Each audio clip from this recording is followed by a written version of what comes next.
All right. So, I thought we might try something a little bit different today, something I've never done before.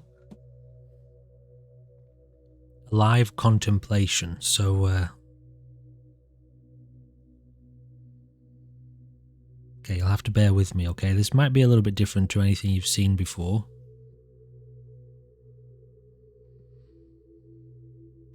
So, I've recently become aware of a problem that some people have with regards to letting go of trauma, or rather seeing into the nature of trauma to the point where they can let go. And I didn't realize that there were people watching these recordings after, or watching these streams after they'd been made. So whereas up to now I've been sitting talking with people live, kind of responding to the comments, I thought because some people seem to be checking in on the streams after they've been made, that I could address some issues, some questions, some topics that might be relevant to some people in their lives. I'm going to try and do this with a bit of background music. Hopefully it's not too distracting. But buckle your seatbelt. Actually, a better way of saying that is sit back and relax, because we're going to do some contemplation today. Now, what that means is, I'm sure many of you are familiar with meditation. Contemplation is a sister or a brother or a partner to meditation. Contemplation is used for addressing very specific problems. If I give you a metaphor, imagine you walk outside into an open field, a park, we would call it, just a big giant lawn, if you want to imagine something in your head, and you see a boulder. And so you walk over to this boulder, I don't know, maybe it's the size of a car, small car. And you walk around the boulder very slowly. And you're looking at the boulder the entire time, taking everything in. And you're not letting your attention wander off to anything else that may be around you in the vicinity. This is contemplating the boulder. So you're keeping your attention on the boulder the whole time. And you're moving around it, and you're looking at it from many different angles, but it's the same boulder. And you're looking at it from many different perspectives because you want to gain an insight into the nature of this boulder. So this is, you could call this contemplating the boulder. So what we're going to do today is a live contemplation of this problem of the core trauma of the self. What's happening? Hello, Doc Catsy. Welcome. It's been a long time since I've heard that. How are you? You're here from YouTube, aren't you? On the Chill and Play Games channel. Welcome. I think you are. Maybe. So what I'm going to have to do is, I won't totally ignore chat, but because we're doing a contemplation here today, that means contemplation is all about focus. I can chat and engage, but I'll just keep bringing it back to this problem that I've become aware of. Some people seem to be having an issue with. The problem of the core trauma of the self. Now, this is a tricky one because it's actually a fundamental flaw in psychotherapy. I mean, psychotherapy is extremely effective to a point in dealing with specific traumas, specific issues. Trauma's not really what I'm trying to say, but in dealing with specific issues, psychotherapies can be useful depending on the specific approach. But there is a core trauma which psychotherapy can't reach. So we're going to do a little bit of contemplation around this, just to see if this might help transcend this problem. So bear with me, alright? Relax, settle in, and let's see what happens.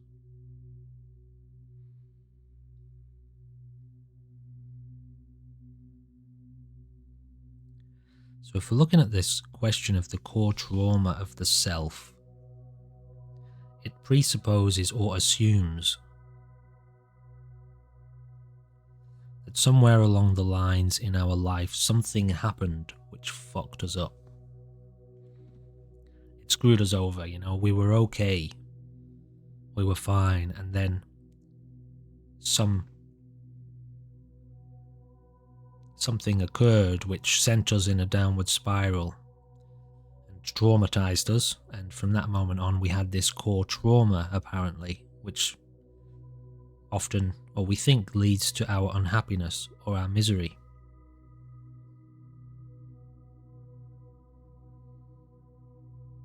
And so people can and do try to go back to see if they can gain insight into this core trauma experience and hopefully liberate themselves from the pain that they're experiencing in life. People can spend years and years and years doing that. Oftentimes uncovering many traumas, many anxieties, many issues, many worries, concerns, and oftentimes bringing about positive transformations in their life. Good stuff, you know, healing, so to speak, but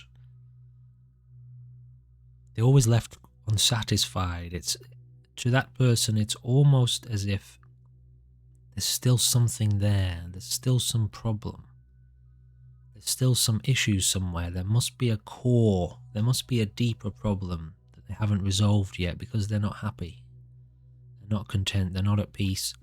Maybe they have a little bit of peace, but it's fleeting. It comes and goes, and so they continue to seek, to try to go deeper. But I have to ask, what if the self is the core trauma?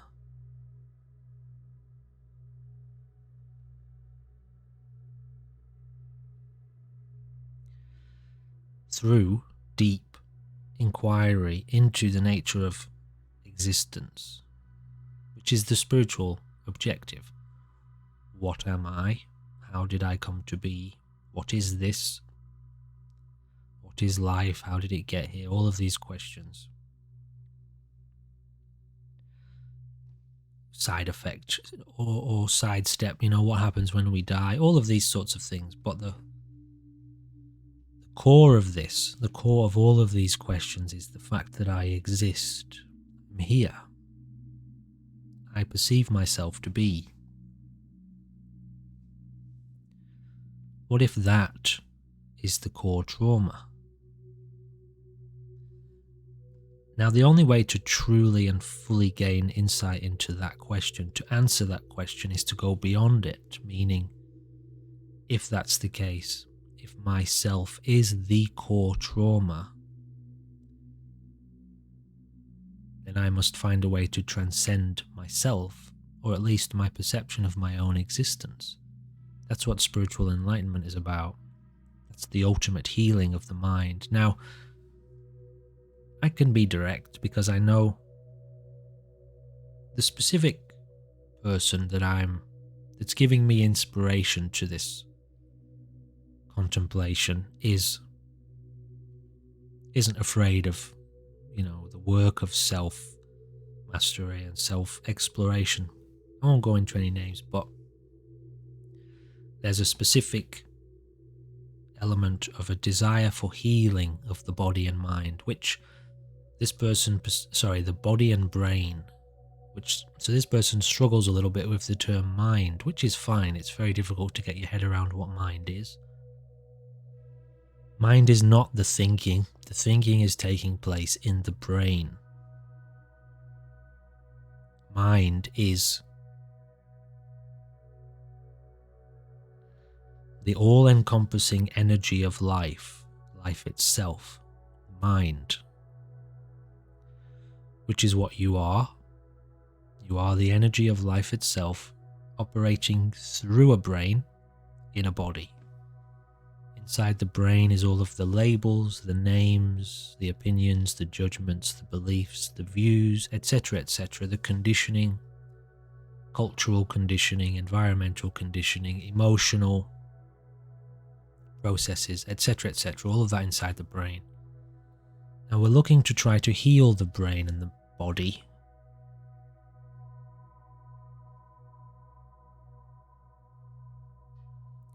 Which means, from that person's point of view, there's something wrong in the brain and the body.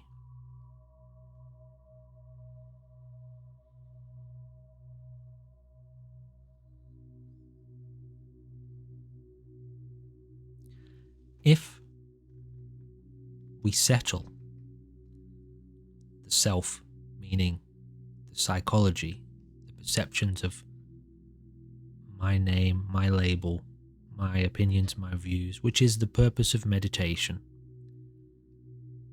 Through practicing meditation, eventually our attention is taken out of the brain and into the mind itself.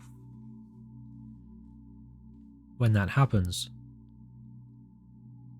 any sense of a problem disappears, dissolves. So while we inhabit this body and brain, if we perceive ourselves to be this body and brain, as in, this is me, this is going to be quite deep. I'm not sure if maybe many people watching this aren't particularly used to this kind of language, but it's me that's contemplating this after all, so this is what you'll hear out of my mouth. Anyway, back to the point. Let's say I perceive myself to be this body. Immediately with that perception comes, well, the reality of death, doesn't it? If this body is me, then this body is also subject to pain and stress, anxiety, and eventually death. I am born, and I know I will die, and that's quite a scary situation, isn't it? To think that that's what you are. But through meditation, we step out of that. That's just a perception, mind. That's not a reality. That's a perception. A good example of that is how people can believe themselves to be all kinds of things as a body. I'm a man, I'm a woman, I have multiple genders, I have multiple conditions, psychological or otherwise. All of that's all relative and changeable. You can change your mind, so to speak, next week. So that's not what you are. Anything that can change so easily is not what you are in there watching this experience. That's certainly not the core of what you are. It's a part of you, it's something you're aware of. But there's something much deeper that's witnessing this experience, and it's not limited to the body and the brain. So,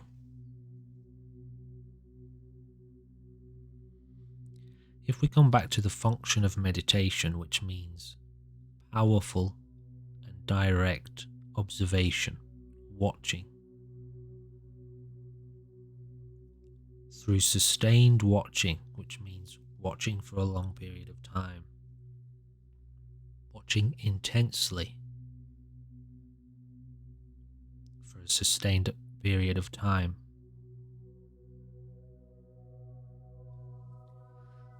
there comes an immediate awareness of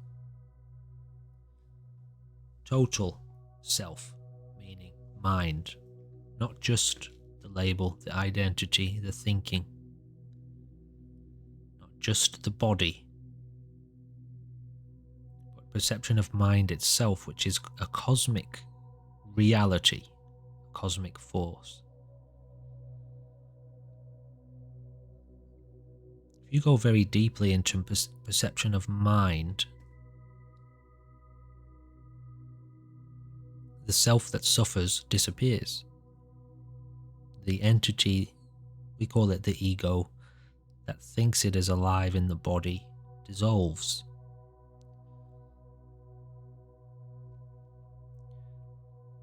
And that core trauma of a self is gone. The mind is set free.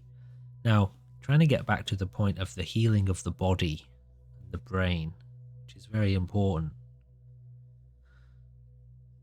The more you're entangled inside the body, the more you're entangled inside the brain, the more perceptions build up into this so-called self, this me that is here in this body.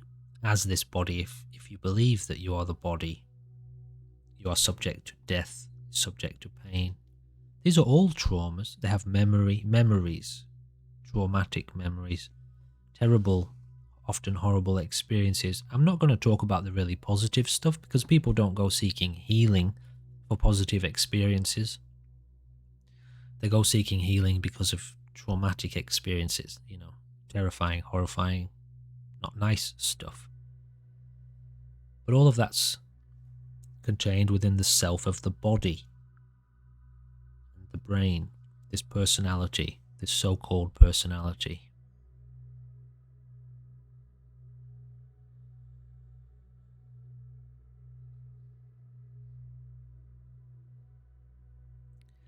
When the mind, which means you, this real thing that is present, when you operate in a way within this body and brain where that self does not arise, this means living without ego, there is no trauma to be healed. There is only experience unfolding now. There's no memory. Memory doesn't occur in that space. This is called living without perception of self, living without self, or no self. Which, realizing this, is the function of meditation. That's what meditation is for. Coming into contact with the reality, the actual reality of no self, the absolute reality of no self, not the personal opinion of what you think reality is, or your opinion of what reality is, but the actual thing itself, direct contact, within which there is no self that suffers. So,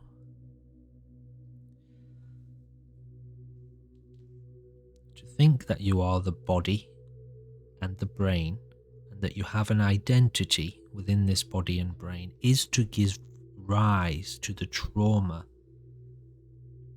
Well, that is the core trauma of the self.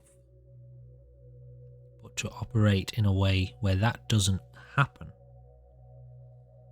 is to remove the core trauma of the self, which then allows the body,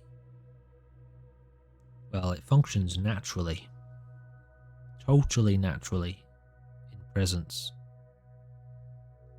And there is a great relaxation that happens in presence, which is powerfully healing and transcendent. Totally transcends all forms of human suffering, including pain. Even if there is pain in the body, mind rises above these things and operates above them. And from that perspective, letting the body relax deeply in deep meditation, which is actually, from your point of view at that point, just living, heals any kind of pains, discomforts, so-called anxieties, etc., etc.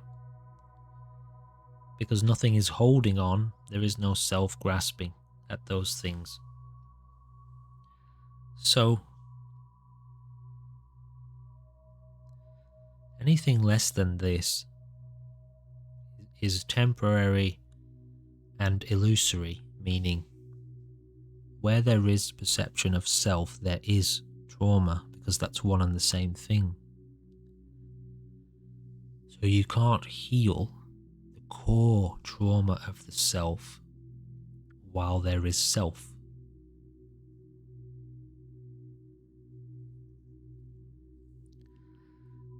So dealing with self then, meaning the perception that I exist,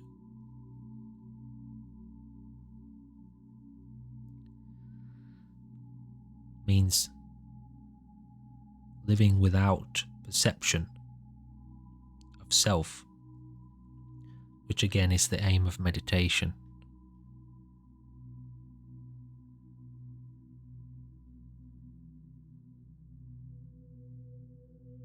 So there's no other way to really cut it, so to speak.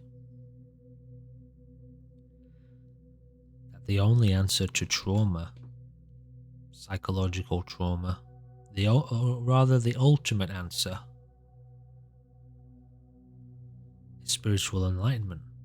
There's no other way to cut it.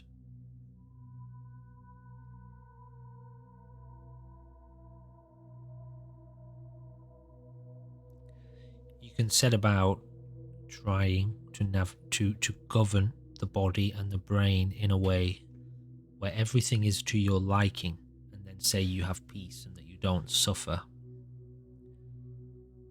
And that may be the case temporarily for the time being, that you don't experience conscious misery, the kind of misery that it's easy to recognize.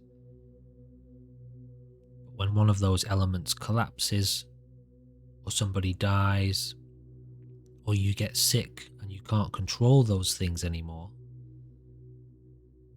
and so along with those things goes your peace of mind and the reality of inevitable suffering of the self arises. So now there's nothing wrong with balancing your life in that way, the body and the brain, but to think that that's a cure to the core trauma of the self, or just suffering, is another way to put it. That's a lie, that's a delusion, that's not possible. Even if you lived an entire lifetime with all of those things in balance, when it comes time to die, to leave the body, the reality of your situation would be unavoidable. And of course, if you're not prepared for death, and you've never looked into the reality of leaving the body at the end of its lifetime, well, that's a scary prospect for anyone. So ultimately, you have no choice if looking to, what did we say, cure the core trauma of the self. There is no option but to totally transcend and rise above it.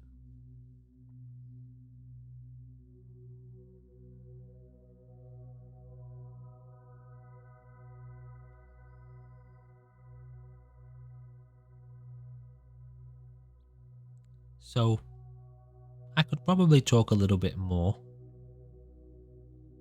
on that subject, but often it helps to be engaged. Sometimes the point hits home,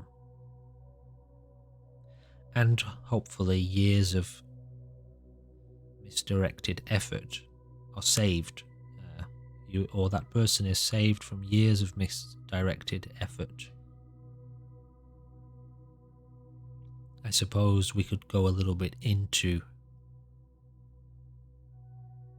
the experience of transcending the self.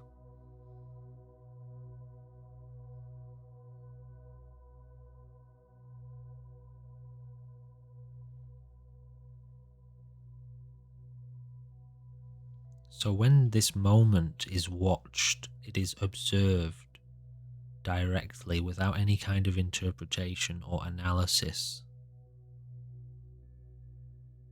There is only a detached observation of experience itself without identity. there is a happening occurring in presence, the present moment happening now. What actually takes place when that is fully realized is a total identity with present moment, not as self. And obviously the present moment contains all of life, everywhere, every being, every object, every form of matter, every state. You could call that the true self if you wanted to, but it's not an idea, it's a physical and non-physical direct experience of the present moment. It is happening. That is not an idea of self. That is not living with an idea of a self-identity. It is living with the actual experience of life unfolding, the actual identity of life itself, reality. That doesn't suffer. How can a galaxy suffer? How can a cosmos suffer? It is just unfolding as it is. But to think that you're a human being inside that cosmos is to be subject to all of the various forces that are within it. Time being just one, gravity, etc., etc. Stress, death, birth, etc., etc. So,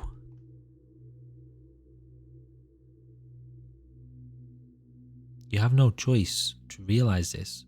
In order to see this, you must dive very, very deeply into the present moment. That's the purpose, the function, and the process, living process of meditation, real meditation. Powerful and direct observation of the present moment. But the present moment is extremely deep. There's a lot going on right now. And of course you have to sustain that because the present moment doesn't stop, you know. Some people come into contact with the present moment for a fraction of a second and then immediately revert back to the thinking about the present moment. So all of the suffering and misery comes back. The present moment doesn't end. And so if your intense observation of the present moment doesn't end and it is sustained, then you are in touch with reality directly. But the very second that your attention leaves what is happening and goes back into thinking about what is happening, you're now back in an illusory self which is subject to stress and suffering, which we've already described. So maybe you can identify that my language now, it's becoming kind of not cyclical, but it's orbiting this idea, this principle of the need to totally, absolutely crystallize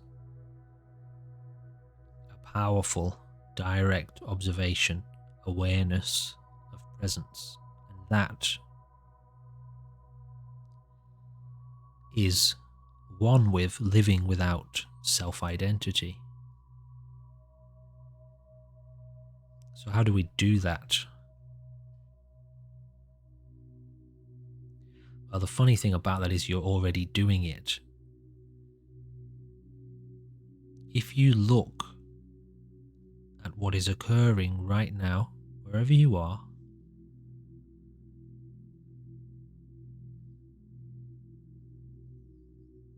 if you take in the present moment totally, that's it. Of course, there's nothing to understand, because how can you understand the present moment? It is happening. Are you looking at it? Are you with it directly, without interpretation, without analysis, even without contemplation? Actually, we're just doing this exercise in contemplation, hopefully for the benefit of someone suffering. But once that ceases, there's no need to contemplate, obviously. There's no problem. Just direct experience happening. What's the problem? It's as natural as can be, obviously. It is what you are. It is what you have always been. And it is what you will always be. But habitually, we tend to paint over the present moment with views, opinions, this self again, this identity, ego, you know. So the practice, if you want to call it that, we talk about practice in the traditional circles. We talk about the practice, meaning something that must be practiced, something that must be developed and cultivated, the practice of presence, pure and powerful presence.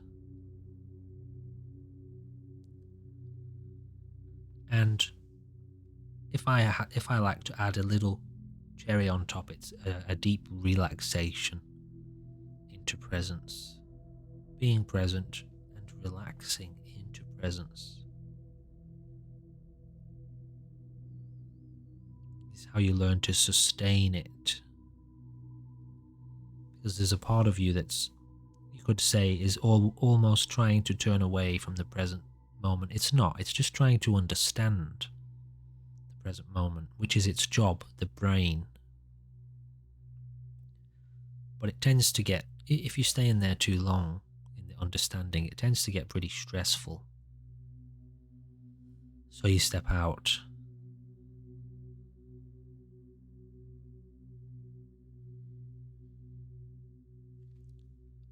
Non-abiding, meaning, well, you're just everywhere. Awareness is everywhere. It doesn't abide anywhere because it is everywhere. Can't get stuck. Ultimately, it can't get stuck. Alright, so perhaps that covers the perceived problem. I thought it might be nice to do this as a little bit of an exercise in contemplation. Contemplation is only ever used for and useful for eradicating problems, addressing a problem, and figure something out. It's strategic to contemplate a specific issue means to look so deeply into that issue that the issue dissolves. Now the issue is no longer there. So the mind, which is you, can go back to being peaceful. If we're considering the healing of the body, relaxation, deep relaxation, and letting go is never a bad idea. Healing of the brain is impossible. It's not possible to heal the brain because the brain isn't actually traumatized. The brain is perfect. The brain is doing exactly what you've told it to do, exactly what it's being conditioned to do. But to perceive a problem with the way your brain is operating, which tends to be the result of identifying with the brain. Here's the thing. If you identify with the brain, you know at a deep level that that's a lie. That's not what you are. And so you live in this kind of, why does this feel off? Why does it not feel complete? Why do I seem like I have this problem and I can't put my finger on it? It's because you're identifying with the wrong part. So if you live with a self-identity, you're always going to have that deep discomfort, that deep, what is it? Well, there's something wrong, there's something I'm not getting. So when it comes to healing the brain, just let it be, let go, step out of it. You'll realize it wasn't actually broken, it wasn't actually traumatized. You've just been using it wrong, or rather, let's just say you forgot something about your true identity, which And I'll probably end it here because obviously I'm sitting in a room talking. Hopefully this might help someone, I don't know, but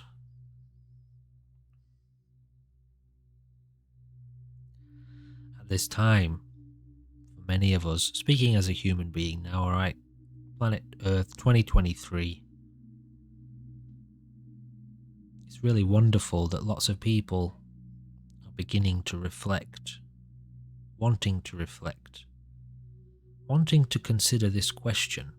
What exactly is going on here again? What's happening? What are we doing? Why are we here? What's the point in all of this again? Because I'm not sure if I understand it. Society seems to be getting crazier and crazier. Things are blowing up all over the place, which is amazing. And so, to recognize, yeah, that's happening. We're doing this. And it's time for many of us to correct ourselves, if you want to put it that way, collectively. Collective correction. So anyway, I don't know, this is nice, isn't it? It's a good thought. Yeah, thanks, Dark Catsy. I thought I'd do a little bit of an experiment and just see how it turned out. Sometimes you see somebody struggling, suffering, and there's a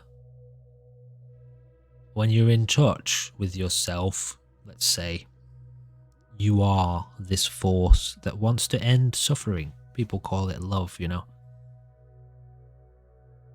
It's like when you see a child that's crying, there's a part of you that just immediately, upon sensing that, wants to hold that child and remove their tears and help them smile and make them smile. You don't even have to try, it just comes up. And so, you know, when you encounter someone who's just a little bit stuck, they're not even that far from their own peace, you know, they're very close to it. Yeah, exactly. That's right. Yeah, you can't help but just try, you know. Sometimes it falls on deaf ears, and that's fine, it doesn't matter. It doesn't change you. You can still be that expression, that hope, that kindness. So sometimes you just have to do it. You just have to express yourself, you know, if you want to put it that way. Try to help.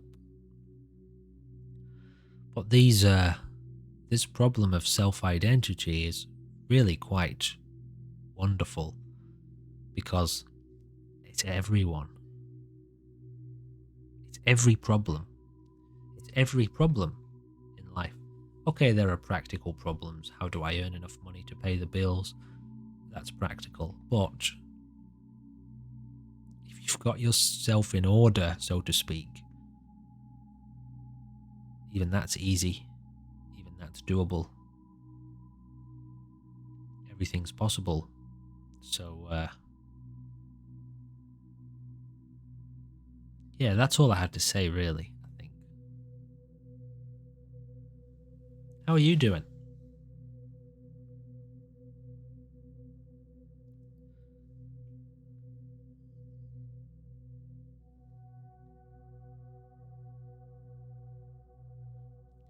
Yeah, continually falling into place. That's nice, isn't it? Surrender. Continual surrender. Kind of rough. Do you want to go into it at all? You don't have to, but you're welcome to if you want to discuss any specifics.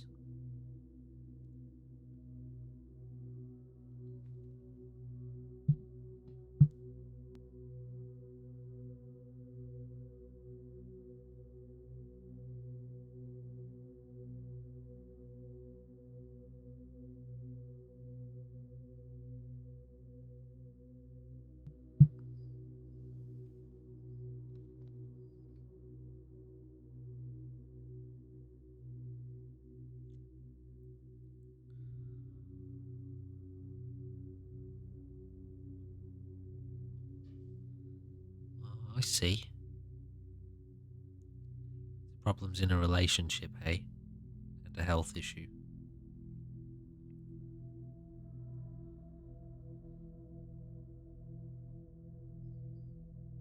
Take it day by day. There's only so much you can do, isn't there? Sometimes trying to control the situation makes it worse. Sometimes you have to take a step back and let things be. You have to relax. You ever noticed how often when you relax, the problem relaxes, the situation relaxes? When you take a step back. Not funny, sometimes you can be so involved in a situation and you think you're doing the best you can do, and potentially you think you're doing what needs to be done. But then you take a step back and you see more clearly. It's almost like that taking a step back is you relaxing for a second, you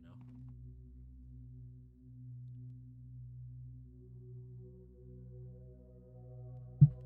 You have relaxed. You've taken a step back and suddenly you see the situation more clearly. Sometimes there's nothing you can do but take a step back and just relax. Let things be.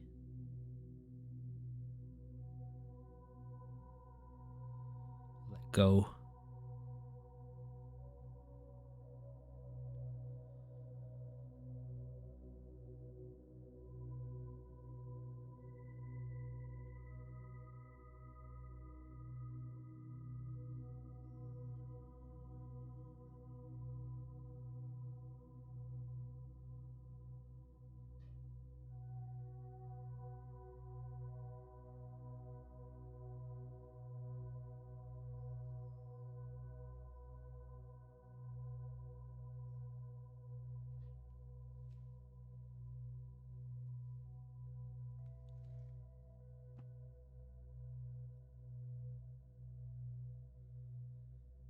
I see. What stopped you from being there?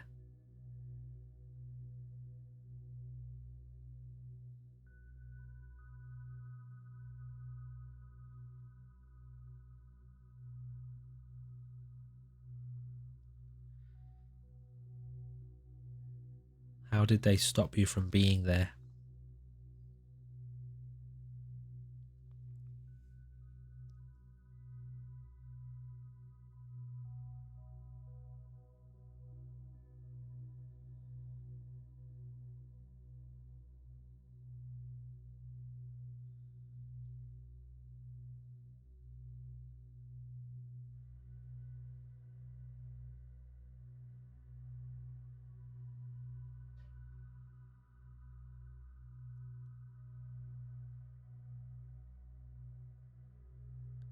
I see. Relationships can be tough, can't they? Difficult to navigate sometimes. They're great teachers, though. If we're prepared to learn, to watch, to learn, to pay attention through communion with others, so-called others, other people, qualities of our own self are evolved, but often we have to be prepared to let go, to adapt, to evolve, to change, and to pay attention.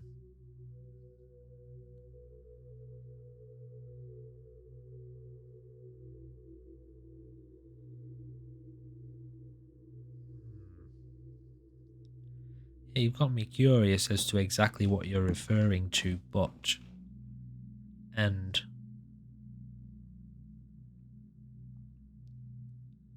it's always you, you've probably heard about this, I think more and more people are waking up to the reality today that you are the attractor. You know, it's you, and processes going on within you that manifest and materialize the situation, the other person. They are complementing something within you, not as in, you know, you look nice, but equally operating alongside your energy. It's a cooperative experience. And so yeah, you can never blame somebody else for what they do. Yeah, it's you doing it. It's one, you know. And so the key with it is coming to peace with this one. Because when you have peace with this one, that one, this one, includes all ones, you know? All relationships, all beings, all experiences, so-called positive and negative. If you're at peace with one, really, truly, you're at peace with them all. But that's easily said. It's not easily done. It requires very, very deep interaction, conscious interaction. You have to be very aware of what's happening, and very aware of ego and sources of suffering and misery, and there's a lot to it.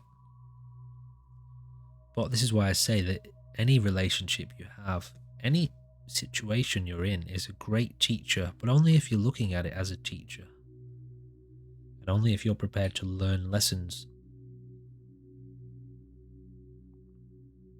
You can only do that through paying attention. You have to be empty. You have to surrender to learn. If you think you've got it all under control and you're the one showing and doing, you're closed up, you know. You're not, that's not surrender. What's the opposite of surrender? Charging into battle? Probably something like that. So yeah, you have to be able to surrender, which is relaxation again. Acceptance. Having the freedom, or rather the strength of freedom, to be able to let go of the situation. Not push it away, because that's different. But to let go in the situation. Surrender to the experience. Be prepared to learn. And then, what that does is, spiritually, it changes the energy of the circumstance, which means that pattern can no longer ever repeat. Because the energy of the circumstance changes, and you are that energy, you are that circumstance, that pattern, how people find themselves getting stuck in these patterns, repeating these patterns. It changes it, and so that pattern can't repeat anymore because the energy changed. But that only happens when you surrender. You charge into battle to fight it, and actually it stays the same. It's quite an interesting perspective, actually. If there's a situation that you try to I probably don't need to go into it, it doesn't matter. But relaxing, letting things be, allowing things, and then hopefully learning how to adapt. This is depending on the specific example. Some situations are very harmful. Some circumstances are very harmful, and you keep yourself locked in. And so you keep the pattern. You keep it locked in. And so to let go of yourself and stop attaching yourself, that's how you surrender. And then the situation, you let go of the situation. And then you change, and the circumstances change. But when it comes to other people, sometimes, like difficult relationships, conflicting relationships, Sometimes we can want something from someone else that they can't give to us. And our grasping at that person, our trying to make it work, our trying to approach them, from our side of it, we're genuinely expressing our desire to make the situation work. We want to help, but we don't realize that that person actually needs space and distance. And if we can surrender to that need, they will be allowed to change. The circumstances will be allowed to change. Energy Pulsar, how are you? Nice to meet you.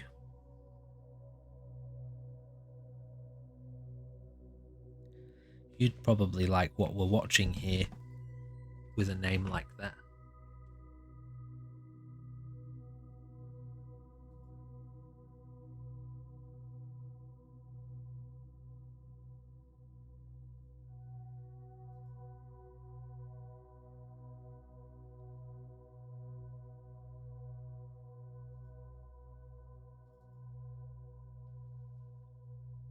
It just repeats. It's a repeating picture.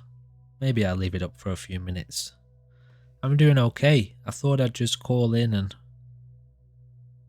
see who's around.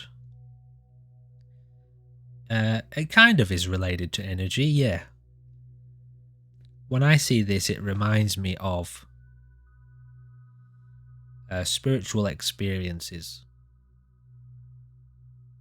mystical experiences. Obviously, it's a representation of floating through the universe, so it's definitely related to energy. But yeah, it's just on repeat. You can see it kind of skipping there. It's a no copyright music video on YouTube. That's right.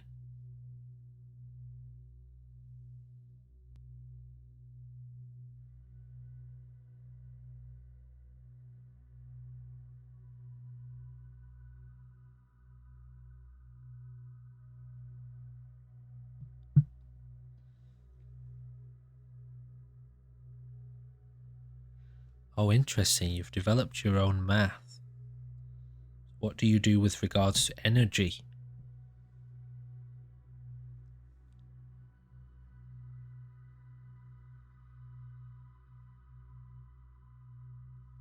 Path, I see. You had me thinking along the lines of like engineering when you said you've developed your own math into learning energy. I'm wondering, I wonder if this person is a physicist.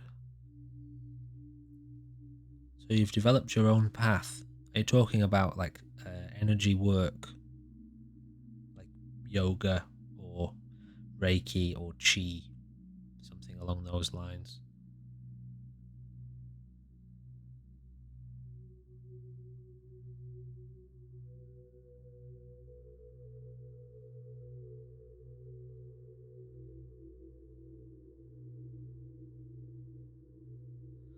Oh, that's kind of cool.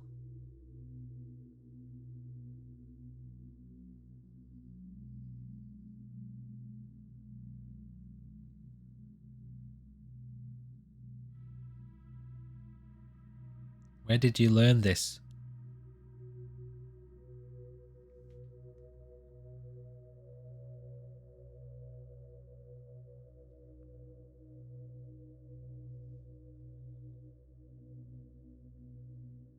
Self-taught. Ah, I see.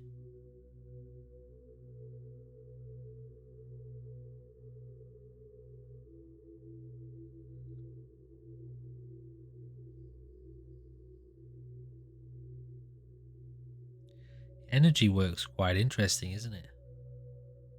Family thing.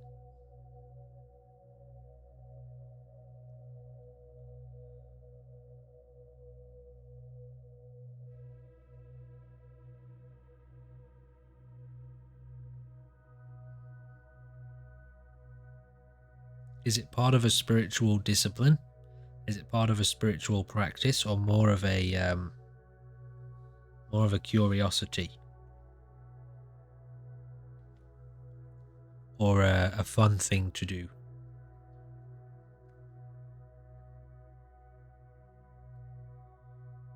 Uh-huh.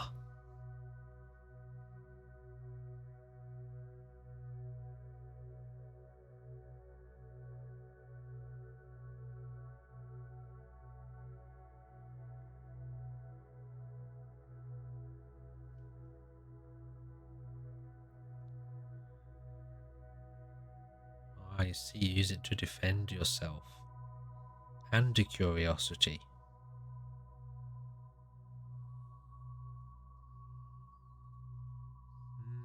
Cool.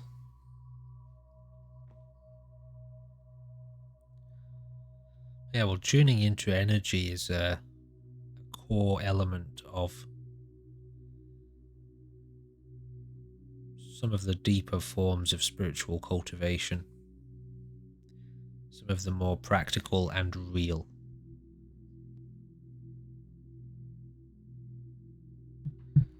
So you're a witch. That's kind of cool.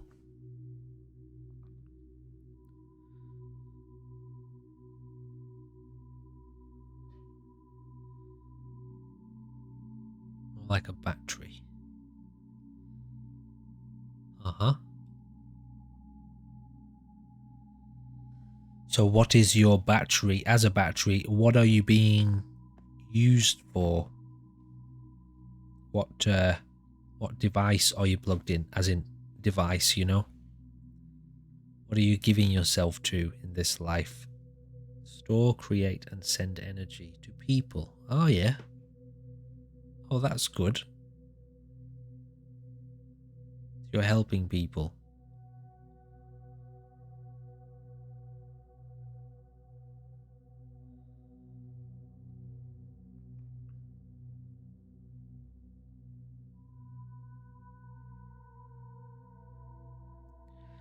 And do you have an ultimate aim with your energy cultivation, either of you, Pulsar or Katsy? Do you have an ultimate goal with it?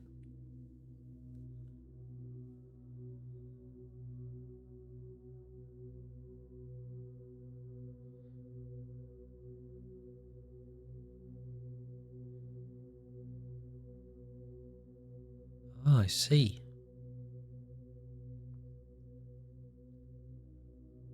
Well, it's very helpful, isn't it? When it's used from a place of love and support. And yeah, love really covers it. Energy Pulsar, I see. But one of the greatest things you can do with any form of energy is support life to be happy, to grow towards peace. If you think about it, the objective of world peace, really that's an expression of a very deep kind of love for life, you included, love for yourself, but love for others.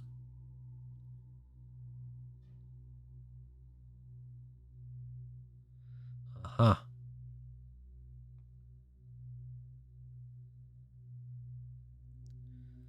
So when you say you're more of a fighter, are you into martial arts?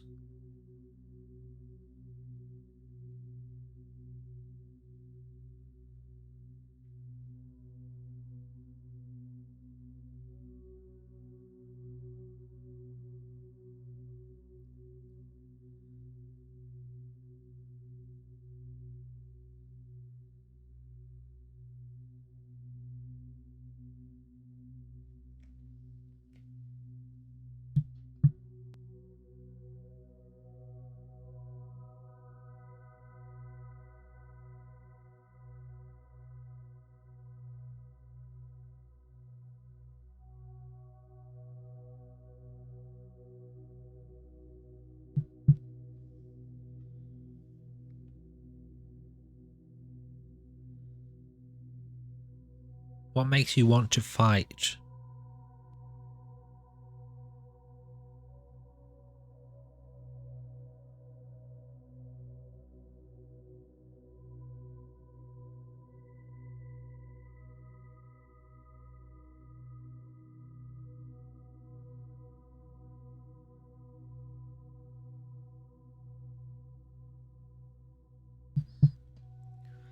Yeah, well, I guess it depends where you live, doesn't it?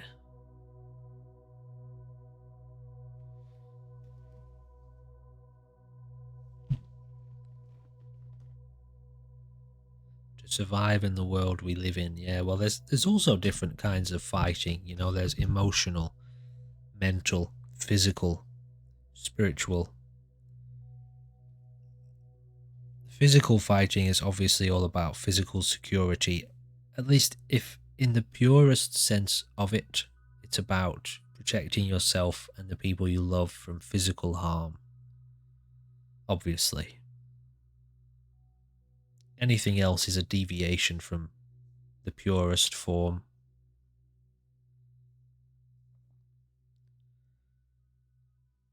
Martial arts training is great for that.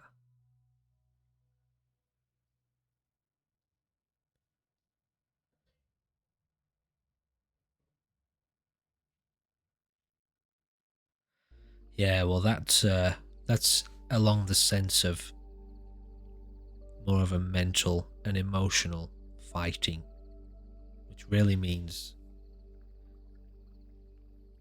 knowing what's really important and being able to stand your ground and defend that, and also support it and encourage it, you know, because the idea of living a very peaceful life is something that can be offered. Lots of forces in the modern world offer the opposite. They offer destruction and chaos and anxiety. And so to live a kind of life that actually, for other people, offers a different example. For example, if you live a life of deep meditation and reflection and contemplation and you find a very strong sense of peace, you can then offer that to the world. And that's a kind of fighting against the corruption and destruction and chaos and insanity of much of the modern world.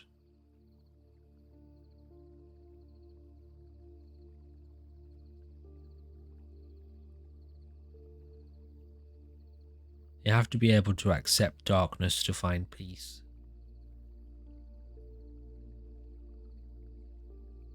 Actually, peace comes when you transcend darkness, but you can't transcend darkness if you don't totally accept it.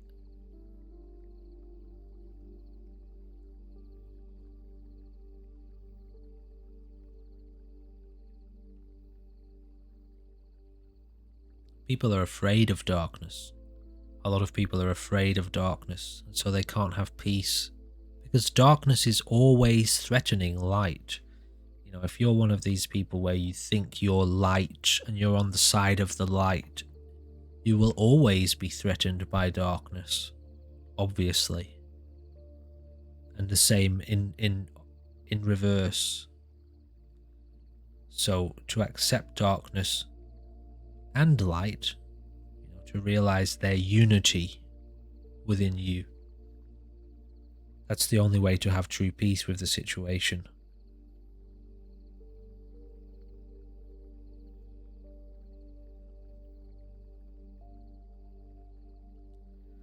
The funny thing about human darkness is there's a level where it doesn't exist. So from the human perspective, when it comes to awakening, your consciousness can operate, we could say, at a certain dimension, at a certain level within the human experience, and you will experience a great deal of darkness at that level. Often people try to fight darkness in that level, but they don't realize if they transcended and rose above that state, that same darkness doesn't exist.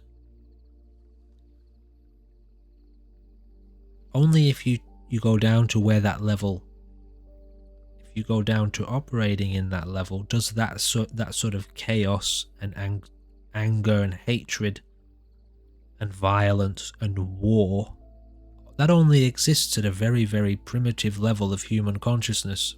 If you go in there, to fight that, you're insane, because you've just stepped into the darkness and the war and the chaos to try to fight it.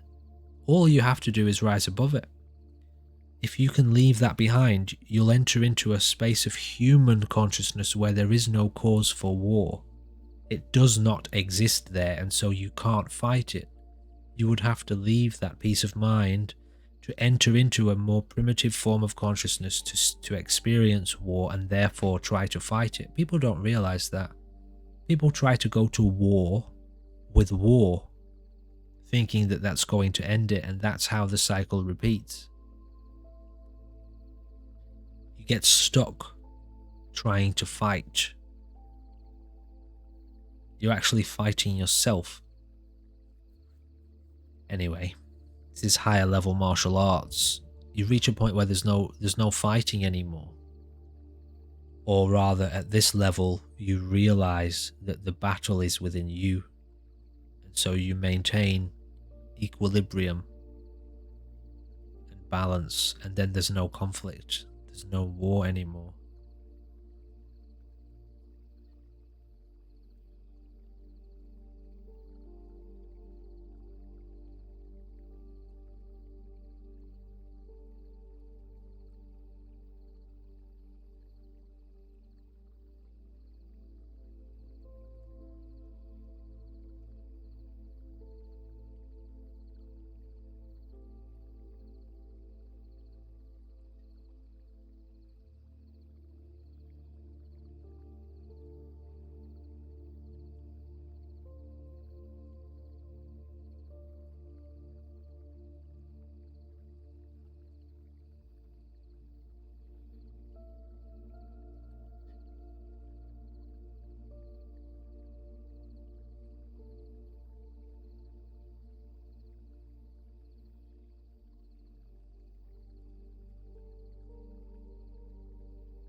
Quite a nice song, this one, isn't it?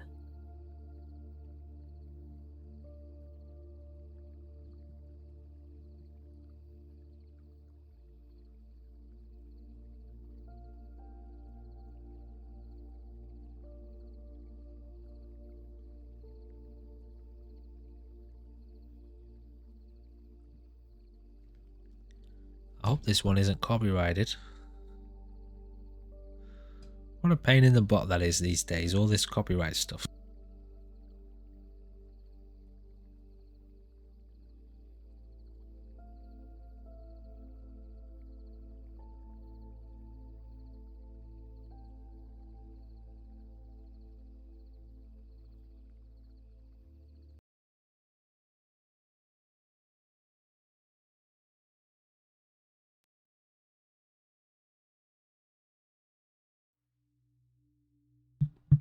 I think that one might have been copyrighted, but it doesn't really matter. Hold on.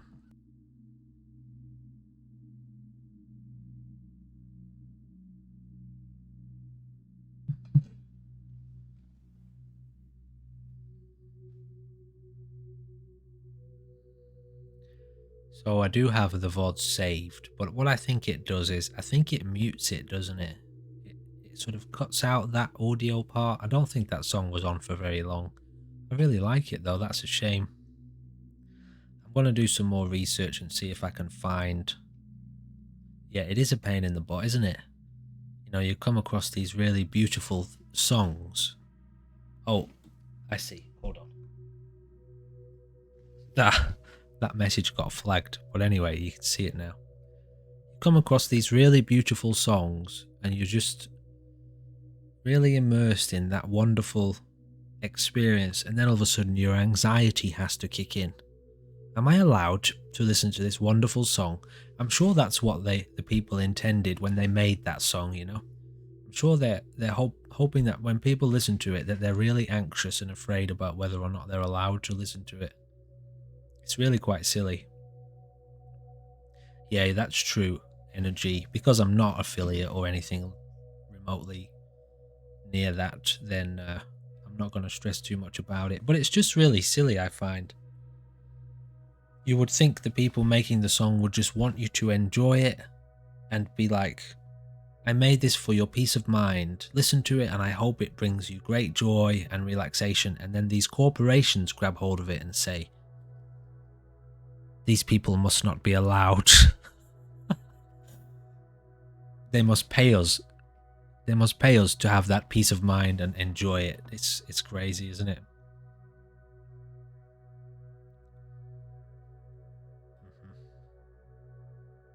Well, that's clear, isn't it? If you've ever seen a rave, you could watch a video of a rave, you know, and the music. Everyone's pumped and energized, and it's the music that does it.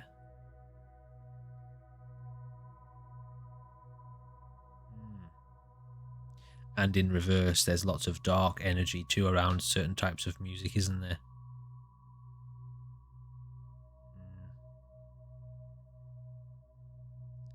Alright, you beautiful human beings. Can I just say thank you for joining me? And it's been nice hanging out with you. It's been nice catching up and chatting. At the moment, I'm just kind of operating in a little bit of an unknown schedule. I've only been playing around with this for a few days. Nice to have you on board, Energy. I'll have to make that a bit bigger so I can see it a bit better. So I'm operating on a bit of an unknown schedule, but remember to set the notifications, and if you want to, I think there's a link somewhere to the Discord. Feel free to jump over. I think you already are, Catsy. And so yeah, it'll be nice to catch up with you guys again. I'm just gonna kind of jump in and out as I feel like it for the time being, and then maybe we'll get to some sort of more regular schedule. But again, I'm gonna head off, alright, and I'll be back on a bit later. Don't know where you are in the world. But yeah, it's nice to have you guys around, and I hope you got something out of today. I certainly did. Alright, so enjoy. I'll see you around. Bye for now.